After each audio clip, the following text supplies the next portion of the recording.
तो दोस्तों आज हम फिर से आपके लिए लेकर आए हैं देश दुनिया की सभी ताजा बड़ी खबरें। फटाफट एक एक कर विस्तार से आज आपको बताएंगे, तो वीडियो को अंत तक जरूर देखें। दोस्तों वीडियो बनाने में हमें काफी मेहनत लगी है, तो वीडियो को लाइक जरूर कर दें। जी दोस्तों, पहली बड़ी खबर में आपको बताएंगे कि भारत और चीन के बीच एक बार फिर से बढ़ गया है तनाव। डोकलाम के पास चीन ने आज तैनात कर दिए परमाणु बम्पर क्रूज मिसाइलें। मोदी को पता भी नहीं सैटेलाइट इमेज से हुआ है ये खतरनाक खुलासा। जी दोस्तों, इसी बीच दूसरी बड़ी खबर में आपको बताएंगे कि कृषि बिल के विरोध में पंजाब सहित पूरे देश में किसानों ने शुरू किया रेल रोको प्रदर्शन। ट्रेनें भी मोदी सरकार ने कर दी हैं बंद, वहीं किसानों ने कर दिया है रोडों पर चक्का जाम। तो मोदी सरकार की मुश्किलें बढ़ गई हैं पूरे देश में। किसान कृषि बिल को लेकर जबरदस्त विरोध प्रदर्शन कर रहे हैं। जी दोस्तों, तीसरी बड़ी खबर में आपको बताएंगे कि पूछताछ के बाद दिल्ली दंगों को लेकर डरा बीजेपी नेता कपिल मिश्रा। कहा मुझे दिल्ली दंगों में फंसाना चाहते हैं कुछ लोग, अब चौकी में जाकर खोज दर्ज कराई है शिकायत। बोला मुझे जबरदस्ती कुछ लोग दिल्ली दंगों में फंसाना चाहते हैं और मेरी जान को खतरा है। जी दोस्तों, चौथी बड़ी खबर में आपको बताएंगे कि उत्तर प्रदेश के मुख्यमंत्री योगी आदित्यनाथ ने कर दिया ऐलान, अगर यूपी में लड़की से की छेड़छाड़ तो अब पूरे शहर में लगेंगे उस व्यक्ति के पोस्टर। तो बड़ा ऐलान योगी ने किया है। जी दोस्तों, वहीं पांचवी बड़ी खबर में आपको बताएंगे कि राफेल विमान को लेकर हुआ है बड़ा खुलासा। राहुल गांधी और कांग्रेस की बात हुई सच, करोड़ों रुपए का मोदी ने किया राफेल विमान में घोटाला। कैग की रिपोर्ट में ये हुए हैं चौंकाने वाले खुलासे। जहां दोस्तों बड़ा घोटाला राफेल विमान खरीदने में बीजेपी ने किया है। वहीं अगली खबर में दोस्तों आपको बताएंगे कि दिल्ली के सीएम मनीष सिसोदिया की कोरोना के बाद डेंगू से हुई तबीयत खराब, अनन फनन में कराए गए अस्पताल में भर्ती। जी दोस्तों, इस बीच अगली खबर में आपको बताएंगे कि जम्मू कश्मीर को लेकर भी फारूक अब्दुल्ला ने बड़ा बयान दिया है। कहा है जम्मू कश्मीर के आज के हालात ऐसे हैं कि जम्मू कश्मीर का व्यक्ति आज खुद को भारतीय नहीं मानता है। जी दोस्तों, तो सभी खबरों को विस्तार से आज आपको बताएंगे, तो वीडियो को आप अंत तक जरूर देखें। इसी बीच बढ़ते दोस्तों पहली बड़ी खबर की ओर, तो भारत चीन के बीच एक बार फिर से बड़ा तनाव। डोकलाम के पास चीन ने तैनात किए परमाणु बम पर क्रूज मिसाइलें, भारत पर हमले की तैयारी। जय दोस्तों, आपको बता दें ये बड़ी खबर सामने निकल कर आ रही है कि लद्दाख में हजारों सैनिकों की तैनाती करने वाला चीन अब भारत के पूर्वी हिस्से में तनाव का नया मोर्चा खोल रहा है। चीन ने भूटान से लगे डोकलाम के पास अपने H-6 परमाणु बम पर और क्रूज मिसाइलों को आज भारत के खिलाफ तैनात कर दिया है। चीन ने इन विनाशनकारी हथियारों की तैनाती अपने गोलमुड एयरबेस पे की है और ये एयरबेस भारतीय सीमा से मात्र 1150 किलोमीटर दूर है और सैटेलाइट इमेज से ये खुलासा हुआ है, जिसके बाद मोदी सरकार की मुश्किलें बढ़ गई हैं। वहीं आपको बता दें कि इसके साथ क्रूज मिसाइलें भी जो है चीन ने भारत के खिलाफ तैनात की है, जिसकी मारक क्षमता 200 किलोमीटर है। इसके अलावा एयरबेस पर CNY-20 मालवाहक सैन्य विमान भी नजर आ रहे हैं। तो चीन ने अब भारत के खिलाफ नई साजिश रच दी है और भारत से 1100 किलोमीटर दूर अपने परमाणु बम पर और क्रूज मिसाइलों को भारत के खिलाफ एयरबेस पे तैनात कर दिया है, जो सैटेलाइट इमेज में खुलासा हुआ है। तो एक बार फिर से भारत चीन के बीच तनाव बढ़ता हुआ LAC पर दिख रहा है। इसी बीच बढ़ते दोस्तों अगली खबर की ओर, तो कृषि बिल को लेकर मोदी की बड़ी मुश्किलें। कृषि बिल के खिलाफ पूरे देश में आज किसानों ने किया चक्का जाम, वहीं विपक्ष ने भी मोदी सरकार पर दागे सवाल। जहां दोस्तों आपको बता दें ये बड़ी खबर सामने निकल कर आ रही है कि संसद के दोनों सदनों से पारित हुए कृषि विधेयक के खिलाफ विपक्षी पार्टियां एकजुट हो गई हैं और 25 सितंबर यानी आज बड़े स्तर पर विरोध प्रदर्शन की तैयारी है। वहीं पंजाब में किसानों और नेताओं ने कृषि विधेयक के खिलाफ पूरे देश में रेल रोको अभियान शुरू कर दिया है। इसके मद्देनजर रेलवे ने कई ट्रेनों को परिचालन रोक दिया है। वहीं आपको बता दें कि पूरे देश में 31 किसान संगठन सहित कृषि विधेयक के खिलाफ अन्य विपक्षी पार्टियां भी साथ आई हैं और पूरे देश को बंद का ऐलान कर दिया, जिसके बाद हरियाणा समेत देश के विभिन्न हिस्सों में जबरदस्त विरोध प्रदर्शन किसान कर रहे हैं और मोदी सरकार की मुश्किलें बढ़ गई। वहीं आपको बता दें कि किसानों ने रेल रोको आंदोलन भी शुरू कर दिया है और ट्रेन की पटरियों पर किसान लेट गए हैं और कहा है कि जब तक मोदी सरकार इन बिल को वापस नहीं लेगी तब तक वह विरोध प्रदर्शन करते रहेंगे। तो बड़ी अपडेट आ रही है कि मोदी सरकार की मुश्किलें बढ़ गई हैं और पूरे देश में कृषि बिल का जबरदस्त विरोध हो रहा है, पंजाब सहित हरियाणा में।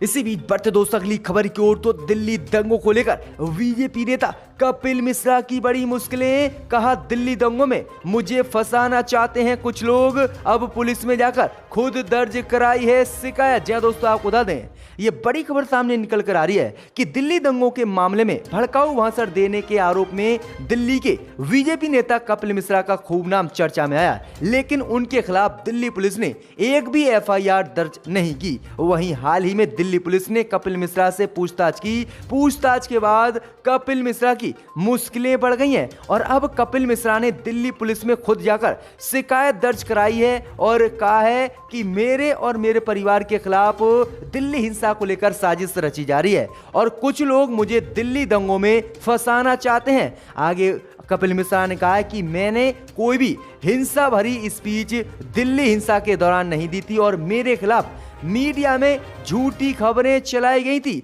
आगे कपिल मिश्रा ने जो है उमर खालिद ताहिर हुसैन पर उम्र कैद की सजा नहीं बल्कि फांसी की मांग की है। वहीं कपिल मिश्रा ने आगे कहा है कि मैं चाहता हूं कि उमर खालिद ताहिर हुसैन जिन्होंने दिल्ली में हिंसा फैलाई थी उन्हें कोर्ट फांसी की सजा दे और उन्हें उम्र कैद की सजा नहीं सुनाई जानी चाहिए। तो ये बड़ी मांग कपिल मिश्रा ने कर दी है और कपिल मिश्रा ने दिल्ली पुलिस में जाकर एफआईआर दर्ज कराई है और कहा है कि कुछ लोग मुझे दिल्ली दंगों में फंसाना चाहते हैं। तो ये बड़ी अपडेट है कि बीजेपी नेता कपिल मिश्रा की मुश्किलें दिल्ली हिंसा में बढ़ गई हैं, कभी भी जेल भी जा सकता है कपिल मिश्रा। इसी बीच बढ़ते दोस्तों अगली खबर की ओर, तो उत्तर प्रदेश के मुख्यमंत्री योगी आदित्यनाथ ने किया बड़ा ऐलान। अगर यूपी में लड़की छेड़ी तो अब पूरे शहर में लगेंगे चौराहे पर उस व्यक्ति के पोस्टर। जी दोस्तों, आपको बता दें, ये बड़ी खबर सामने निकल कर आ रही है कि उत्तर प्रदेश के सीएम योगी आदित्यनाथ ने राज्य की महिलाओं के लिए एक बहुत ही बड़ा फैसला लिया है। योगी आदित्यनाथ ने महिलाओं के खिलाफ अपराध को समाप्त करने के लिए एक बड़ी घोषणा की है। जी दोस्तों, आपको बता दें कि ऐसे में अगर कोई यूपी में अब महिलाओं के साथ छेड़छाड़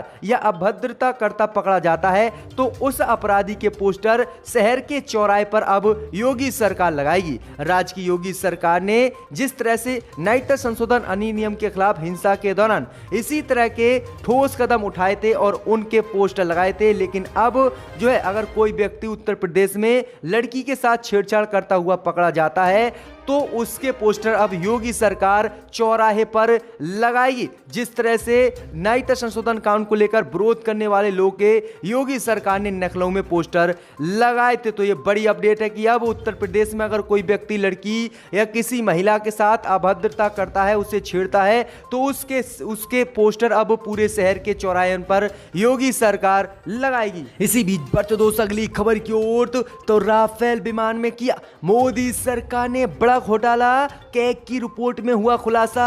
राहुल गांधी और कांग्रेस के दावे निकले सच। जी दोस्तों, आपको बता दें, ये बड़ी खबर सामने निकल कर आ रही है कि राफेल विमान सौदे को लेकर जिस तरह से राहुल गांधी और विपक्षी पार्टियों ने प्रधानमंत्री मोदी पर इसमें बड़ा घोटाला करने का आरोप लगाया था, जिसके बाद प्रधानमंत्री मोदी ने संसद में सफाई दी थी और कहा था कि इसमें किसी तरह का घोटाला नहीं किया गया है। लेकिन आज कैग ने एक रिपोर्ट जारी की है जिसमें खुलासा हुआ है और मोदी सरकार की मुश्किलें बढ़ गई हैं और राहुल गांधी और विपक्षी पार्टियों का जो दावा था वो बिल्कुल ठीक बैठा है। जी दोस्तों, आपको बता दें कि कैग ने रिपोर्ट में बताया है कि मोदी सरकार ने जिस कंपनी से राफेल विमानों को खरीदा उस कंपनी ने 30% अपसेट प्रावधानों के बदले डीआरडीओ को उच्च तकनीक देने का प्रस्ताव नहीं किया था। डीआरडीओ को यह तकनीक अपने हल्के लड़ाकू विमान के इंजन के कावेरी विकास के लिए चाहिए थी, लेकिन यह वादा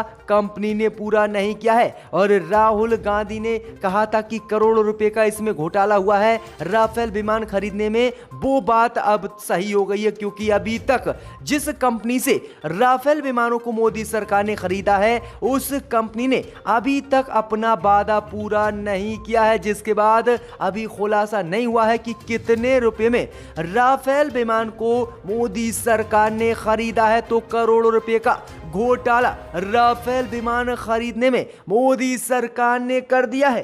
इसी बीच बढ़ते दोस्तों अगली खबर की ओर तो फारूक अब्दुल्ला ने दिया बड़ा बयान। कहा आज के हालातों में कश्मीर के लोग खुद को नहीं मानते भारतीय। जी दोस्तों आपको बता दें कि जम्मू कश्मीर से अनुच्छेद 370 हटे 1 साल से ज्यादा वक्त हो गया है। वहीं अब इसी बीच पूर्व मुख्यमंत्री और सांसद फारूक अब्दुल्ला ने संसद में एक बड़ा मुद्दा उठाया है। जी दोस्तों आपको बता दें कि फारूक अब्दुल्ला ने कहा कि इस समय जम्मू कश्मीर के मौजूदा हालात ऐसे हैं कि वहां के लोग खुद को भारतीय महसूस नहीं करते हैं और ना ही चीन को अंदर आने देना चाहते हैं। फारूक अब्दुल्ला ने कहा कि अगर सरकार को ऐसा कश्मीरी मिल जाए जो खुद को भारतीय कहे तो मुझे आश्चर्य होगा। वहीं उन्होंने कहा है कि कश्मीर का एक ऐसा मूड है कि वो इस समय मोदी सरकार पर भरोसा नहीं कर रहे हैं और खुद को भारतीय भी नहीं बता रहे हैं। वहीं आगे फारूक अब्दुल्ला ने कहा है कि विभाजन के वक्त घाटी के लोगों के लिए पाकिस्तान के साथ जाना आसान था, लेकिन वे गांधी के भारत में शामिल हुए,